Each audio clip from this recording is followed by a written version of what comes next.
Welcome back to Factful Finance, where we break down complex financial topics to help you make smarter decisions with your money. Today, we're tackling a question many people struggle with. How much credit card debt is too much? You've probably heard that carrying credit card debt can be dangerous, but how do you know when it's crossed the line? Well, let's dive into the details. But before we begin, a quick reminder. The information shared here is for educational purposes only.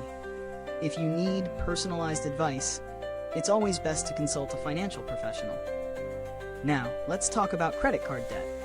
In 2023, the average U.S. household carried over $5,000 in credit card debt. That's a lot of money, especially when you consider that the average interest rate on credit cards hovers around 20%.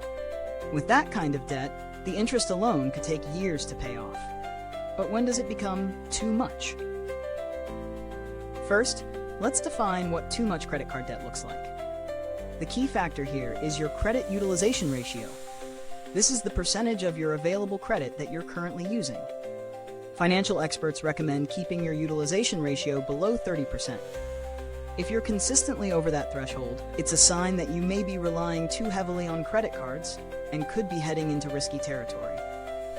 For example, if you have a credit limit of $10,000 and you're carrying a balance of $3,000, your utilization ratio is 30%.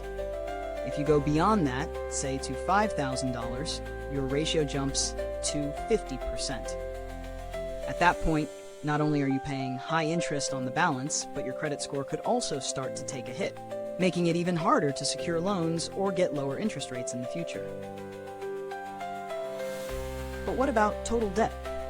Experts suggest that your total monthly debt payments, including credit cards, car loans, student loans, and mortgages, should not exceed 36% of your monthly income. If your total debt payments are eating up more than 36%, you're at risk of falling into a financial spiral where it becomes increasingly difficult to pay off your debt. Here's a real-world example. Sarah, a 30-year-old marketing professional, has a monthly income of $4,500. She owes $1,200 on her credit card, with monthly payments of $250. She also has a car loan payment of $350 and student loans that total $200 per month. Her total debt payments are $800, which equals 18% of her monthly income, well below the 36% threshold. This puts her in a solid financial position, as long as she stays disciplined and avoids taking on more debt. On the other hand, let's look at Mark.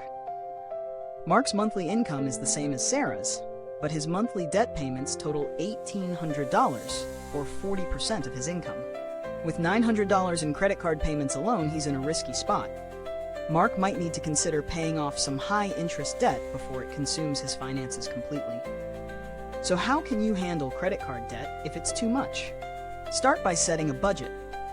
Track your expenses and see where you can cut back. Use tools like Mint or You Need a Budget to help you stay on track. Once you've freed up some cash, focus on paying off high-interest debt first. This is called the debt avalanche method. Alternatively, you can pay off the smallest balance first for a quick win, known as the debt snowball method. Also, consider negotiating your interest rates. Many credit card companies are willing to lower your rate if you've been a good customer. And if you can, consider transferring high-interest balances to a card with a 0% introductory APR. Just make sure you can pay it off before the offer expires.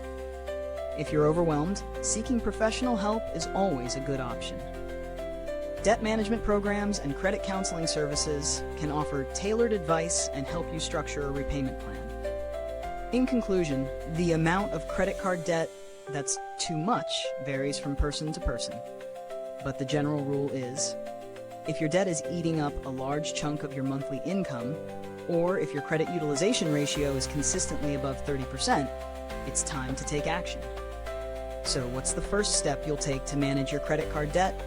Let us know in the comments below.